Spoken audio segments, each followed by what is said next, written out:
دعا مسلمان میں عقیدہ توحید پختہ کرتی ہے، اور دعا اس دولت کا نام ہے جو صرف مومن کے پاس ہے، کافر کے پاس نہیں۔ نبی پاک علیہ السلام نے فرمایا الدعاء صلاح المومن، دعا مومن کا ہتھیار ہے، کافر کے پاس یہ ہتھیار نہیں ہے۔ مومن جب اپنے مالک کے حضور دعا مانگتا ہے نا، دنیا میں آپ کسی سے زیادہ مانگیں تو وہ ناراض ہو جاتا ہے، وہ کہتا ہے بھائی تو نے تو کام بنا لیا ہے، کل بھی دیا تھا، پرسوں بھی دیا تھا، روز روز تجھے کون دے؟ میرے نبی پاک علیہ السلام نے فرمایا جو اپنے رب سے زیادہ مانگتا ہے رب اس سے زیادہ راضی ہوتا ہے، زیادہ راضی ہوتا ہے۔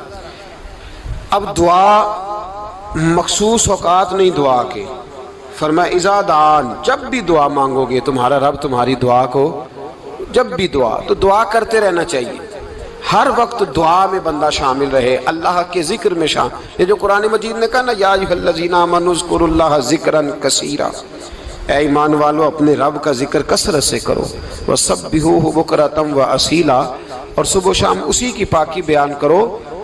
تو اس سے مراد یہ نہیں ہے کہ تسبیح لے کے سارا دن مسجد میں بیٹھے رہو اور کام کوئی نہ کرو، بلکہ اس کا مطلب یہ ہے کہ روٹی شروع کرو تو اللہ کے نام سے، اختتام کرو تو اللہ کے نام، سو جاؤ تو رب کا نام لے کے، سویرے اٹھو تو اللہ کا نام لے کے، جب تمہیں کوئی چیز اچھی لگے تو ماشاءاللہ کہو، جب کوئی مصیبت آئے تو کہو انا للہ و انا الیہ راجعون۔ تو سارا دن اللہ کا ذکر جاری رہے گا۔ نبی پاک صلی اللہ علیہ وسلم نے مسلمان کو ایک دوسرے سے ملنے کا طریقہ بتایا۔ مصیبت آئے تو کیا کہنا ہے؟ صرف فوت کی پہ نہیں کہنا، اس کی وضاحت کر دو۔ کوئی بھی الذین اذا اصابتہم مصیبہ، جب بھی کوئی مصیبت آئے، اللہ کے بندے کہتے ہیں ہم اللہ کی طرف سے آئے ہیں اور اللہ کی طرف ہی ہم نے لوٹ جانا۔ تو میرے عزیز ہر وقت اللہ کا ذکر جاری رہے گا، ہر وقت زبان پہ رب کریم کا۔ دیکھیں نا نبی پاک علیہ السلام نے ہمیں ملاقات کا طریقہ بتایا۔ ایک صحابی آئے تو انہوں نے آ کے کہا السلام علیکم، نبی پاک علیہ السلام نے فرمایا رب تعالیٰ نے اسے 10 نیکیاں عطا فرمائی ہیں۔ دوسرے آئے تو انہوں نے کہا السلام علیکم ورحمۃ اللہ، تو محبوب فرمانے لگے، امام بہقی نے اس کو لکھا ہے، محبوب فرمانے لگے رب کریم نے اسے 20 نیکیاں عطا فرمائی۔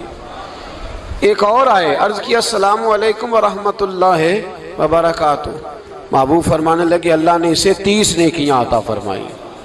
اچھا اس کا مطلب کیا ہے؟ السلام علیکم، تم پر سلامتی ہو، سادہ ترجمہ یہ ہے کہ تم سلامت رہو، تم سلامت رہو، ورحمۃ اللہ وبرکاتہ، تم پر اللہ کی رحمت بھی ہو اور اس کی برکتیں بھی ہو۔ وہ کیا کہتا ہے؟ وہ کہتا ہے وعلیکم السلام، تم پر بھی سلامتی ہو، ورحمۃ اللہ وبرکاتہ، اللہ کی رحمت ہو اور اس کی۔ یہ جو مسنون دعائیں ہیں نا جو حضور نے ہمیں دعائیں سکھائی ہر موقع پہ، ان کا کمال دیکھیے۔ اب ایک مسلمان نے آتے کہا السلام علیکم، اس کا مطلب کیا ہے؟ تم پر۔ اب وہ جھگڑا کرے گا اسے مارے گا، اس کا مال چھینے گا؟ اس نے تو آتے ہی کہا ہے تم پر سلامتی ہو۔ تو جو سلامتی کی دعا دینے والے ہیں وہ جیب تھوڑی کاٹیں گے، وہ غبن تھوڑی کریں گے، ڈاکہ تھوڑا ڈالیں گے۔ اسلام نے لفظ ہی وہ سکھایا ہے کہ فرمایا جب تم نے ملنا ہے تو تم نے دعائیں کرنی ہے ایک دوسرے کے لیے۔ اب ہمارے ہاں نئے نئے لفظ آ گئے، ٹیلی فون اٹھایا تو کہا ہیلو، اس کا کیا ترجمہ ہے؟ کون ہے؟ اس کا کیا ترجمہ ہے؟ جی جناب، اس کا کیا مطلب؟ ہم نے دیکھا بڑے بڑے سمجھدار لوگ السلام علیکم کی بجائے کہتے ہیں کیا حال ہے؟ بھئی کیا عجیب بات ہے، بھئی کیا حال ہے کا کیا مطلب ہوا؟ وہ بعد میں کرنے کی بات ہے۔ اور کچھ تھوڑا سا جو ادیب ہیں، جو بیچارے حروف کے پیچ و تاب میں رہتے ہیں، وہ کہتے ہیں آداب عرض ہے۔ وہ کیا ہوتا ہے جی؟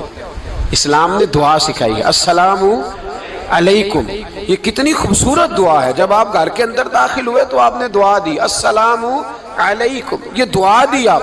ایک صحابی حاضر خدمت ہوئے، عرض کی یا رسول اللہ صلی اللہ علیہ وسلم میرے گھر میں غربت رہتی ہے، کیا کروں؟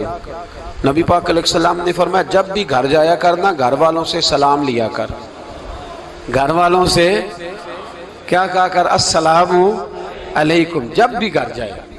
یعنی گھر آیا، اب گھر والوں نے بتایا کہ ماچس کی ڈبیا تو لے آؤ۔ اب یہ دکان کونے پہ تھی گھر والے پہ، وہاں سے ماچس کی ڈبیا لے کے واپس گیا تو کہنے لگا السلام علیکم. پھر گھر والوں نے کہا ہو بتانا یاد ہی نہیں رہا، چینی بھی ختم ہو گئی ہے. تو یہ پھر گیا چینی لینے، لوٹ کے آیا تو کیا کہا؟ جب اللہ چاہتا ہے تو کہے، جب اللہ کے رسول چاہتے ہیں تو کہے. اس کا ترجمہ یہ ہے کہ تو کہہ، تو سلام لے. اللہ رسول چاہ رہے ہیں کہ تو سلام لے تاکہ تیرے گھر میں سلامتیاں ڈال دی جائیں. تو فرمایا سلام لینی ہے تو نے، اور ساتھ تو نے اس طرح کرنا ہے کہ 3 دفعہ سورۃ اخلاص کو پڑھنا ہے. امام قرطبی نے اس کو لکھا ہے. اس نے کہا حضور غربت بڑی ہے. غربت بڑی ہے تو کہ وظیفہ بتائیں. فرمایا جب بھی گھر جاؤ سلام لو اور 3 دفعہ سورۃ اخلاص پڑھو. وہ صحابی کہتے ہیں میں پکا ہو گیا. اب وہ کچھ دنوں کے بعد، کچھ عرصے کے بعد، کچھ مہینوں کے بعد واپس آئے تو صحابہ کرام علیہم رضوان فرماتے ہیں ہماری خواہش تھی کہ یہ کچھ بیان کرے، اب بتائے جو وظیفہ لے کے گیا تھا اس کا رزلٹ کیا نکلا.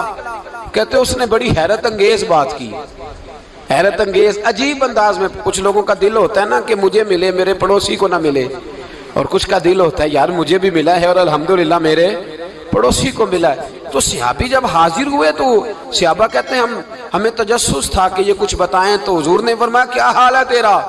کہا یا رسول اللہ کمال ہی ہو گئی ہے حضور، میں جب بھی گھر جاتا ہوں سلام لیتا ہوں اور 3 دفعہ سورۃ اخلاص پڑھتا ہوں. میں تو امیر ہو ہی گیا ہوں، میرے تو ہمسائے بھی امیر ہو گئے. کتنا پیارا ہے یہ جملہ، کتنا حسن ہے. اتنا اچھا لفظ کسی اور کے پاس ہے ہی نہیں جو الفاظ ہمیں ہمارے رسول نے عطا فرمایا. اس کو اپنائیے، اس کو اپنائیے. یہ الگ بات ہے کہ لوگ مطلب کے لیے سلوٹ کر لیتے ہیں بڑا سا، لیکن مطلب کے لیے نہیں. جس کو جانے اس سے بھی سلام لیں، جس مسلمان کو نہیں جانتے اس سے بھی. تو نبی پاک نے ہمیں مسنون دعائیں سکھائیں.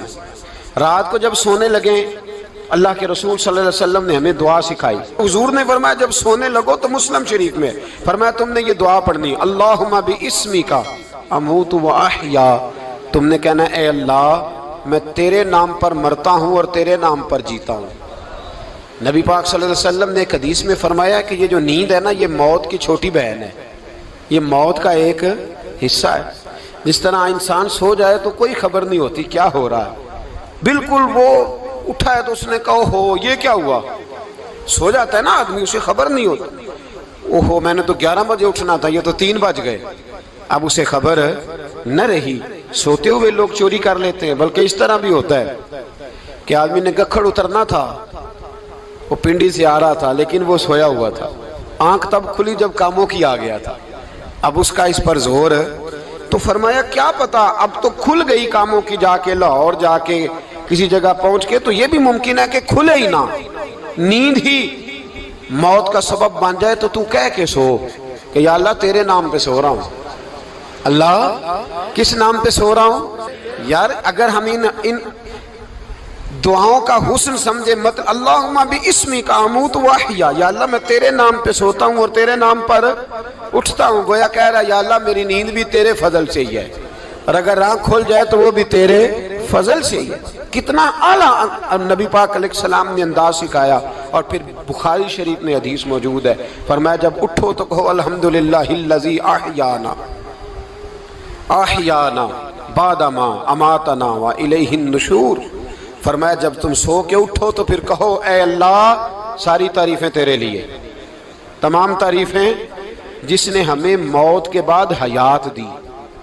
موت کے بعد فرمایا احیانا بعد ما اماتنا، ہمیں مرنے کے بعد گویا اللہ کا شکر ادا کر کے آنکھ کھل گئی.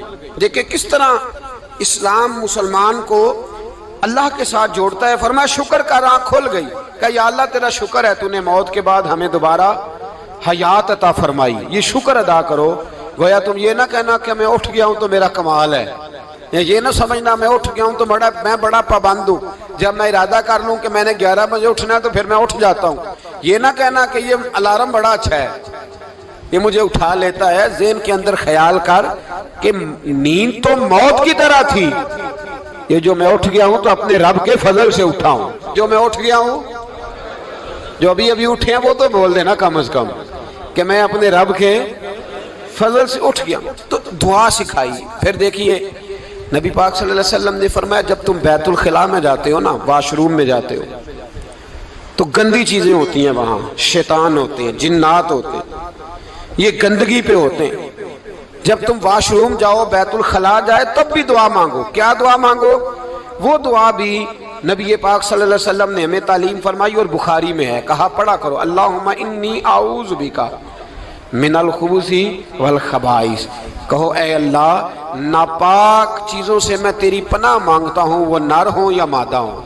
اللہ میں تیری پناہ مانگتا ہوں۔ واش روم کے اندر بہت ساری بری چیزیں ہوتی ہیں، جوان میری بات پر توجہ فرمائیں، وہاں بہت ساری گندی چیزیں ہوتی ہیں۔ انسان کئی دفعہ واش روم میں جاتا ہے، اسے وسوسے زیادہ آتے ہیں، یہ نوٹ کریں میری بات کو۔ اصل میں نا ہم بات ڈھونڈ رہے ہیں علاج اپنی بیماریوں کا، حالانکہ علاج تو سارا مدینے والے رسول کے پاس موجود ہے، محبوب کے پاس ساری دوائیاں ہیں۔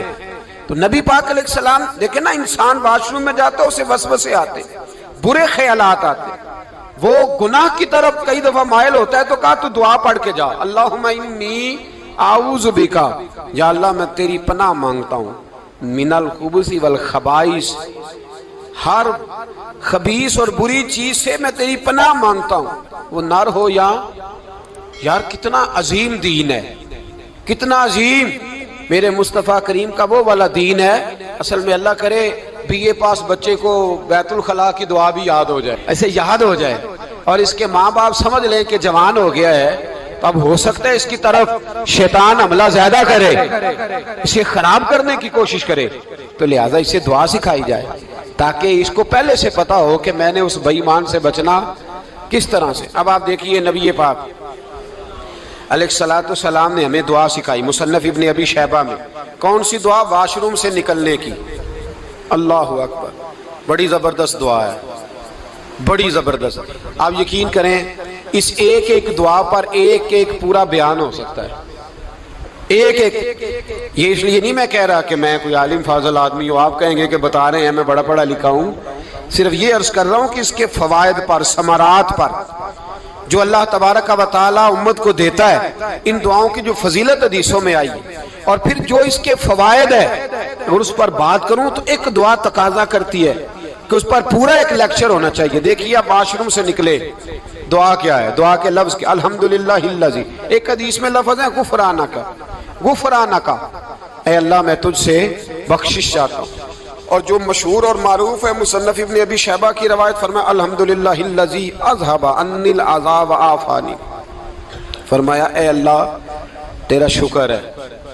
واش روم سے نکلا ہے تو کہہ رہا ہے یا اللہ تیرا شکر ہے، تو نے مجھ سے اذیت عافانی، اور تو نے مجھے عافیت عطا کر دی، اذیت دور کر دی اور عافیت۔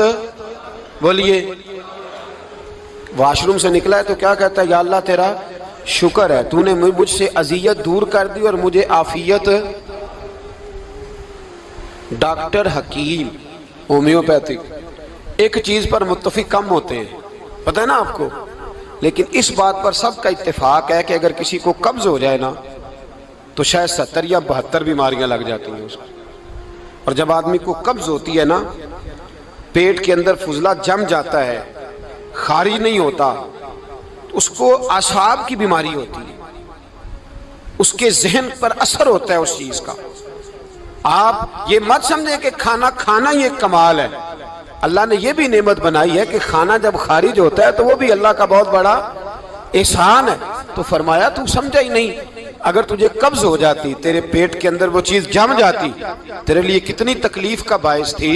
ان لوگوں سے پوچھئے جو اس کے بیمار ہیں، اس کے مریض ہیں، وہ کتنی تکلیف میں رہتے ہیں، سر میں درد ہوتا ہے، سر چکراتے ہیں۔ ایک بہت بڑا روڈ ایکسیڈنٹ ہوا تو ڈرائیور سے لوگوں نے پوچھا کہ مسئلہ کیا ہے، تو کہنے لگا میں قبض کا مریض ہوں، تو میں کھانا کھا لیتا ہوں تو میرے ذہن پر وہ اس قدر زیادہ گیس کا غلبہ ہوتا ہے کہ میں سخت تکلیف میں ہوں۔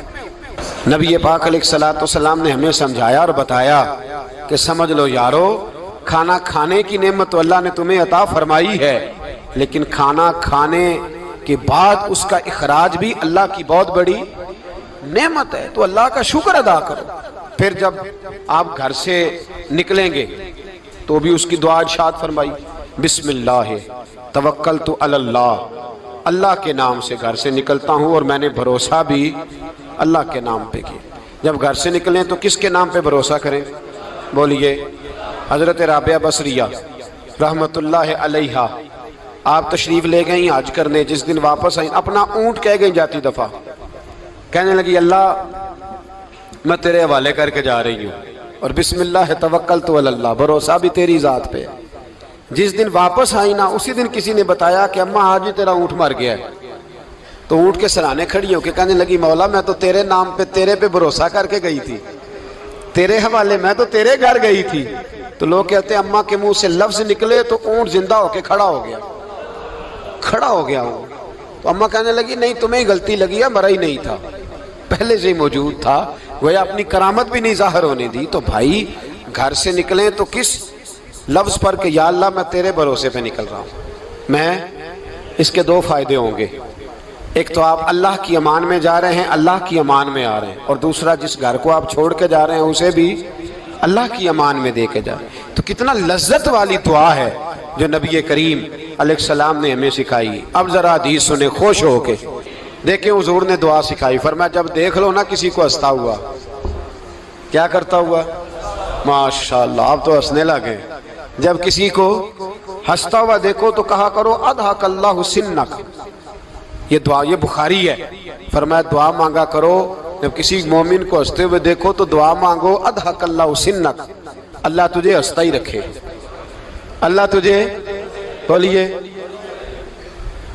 جل نہ جایا کرو کہ میں پریشان ہوں تو یہ ہنس کیوں رہا ہے، جھلا نہ کرو، بلکہ کیا کرو اللہ تجھے ہنستا رکھے، اللہ تجھے۔